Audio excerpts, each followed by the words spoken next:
Alright, so in the last class, we talked about how to create a video from scratch using Kdenlive. And in this class, we're going to look at how to export the created video that we've done earlier on in the class. Assuming we've created this video and we like what we see, we've done all the editings, all the creations, all the addition of the transition, the effect, and so on. And we have this our final video. Let me play it one more time.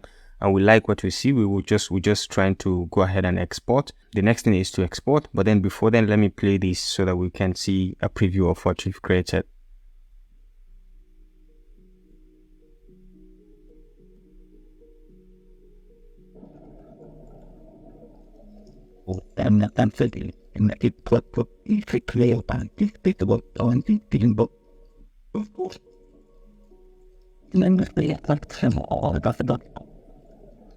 Yeah, so this is perfect with all the features that we need to create. Okay, so now the next thing is to export. To export your video, all you need is just to come to the projects panel over here, and you can see render, this red button. You can just click on render, and it's going to bring you over here. So you have some number of things to do here. The first one is to define the output file. Where do you want this to go to? The default is where you selected in the first place. It's going to go to your movies, Dr. Rashid movies, and this is going to be the sample video that I've created.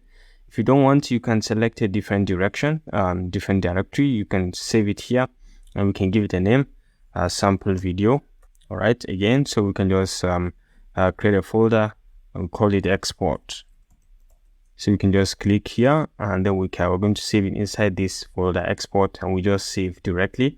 Okay, so we've defined the location where we want it to be saved in this export, and then we can go ahead and define the other features. Usually the H.264 and MP4 is the best quality that I've used so far. You can go to MP4 if you want. You can go to 4K if you're interested, but for now, for YouTube and for most other platforms, I think H.264 MP4 is kind of okay. So you can export the full project from here, or if you want to export some selected zones, you can define it from here.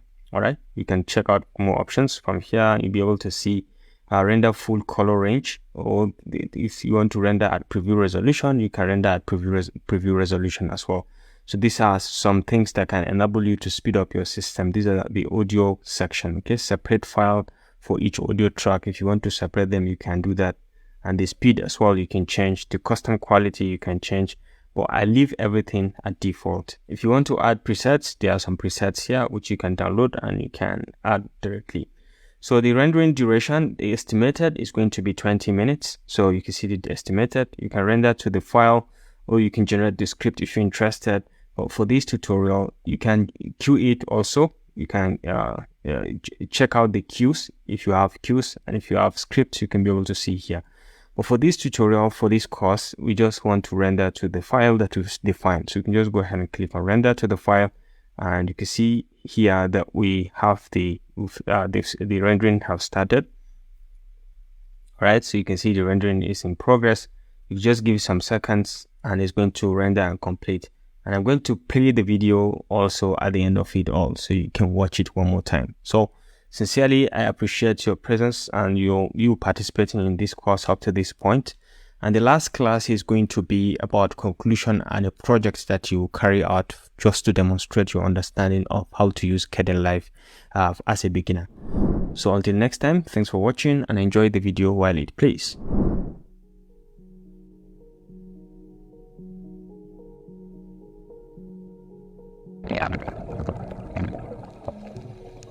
And good.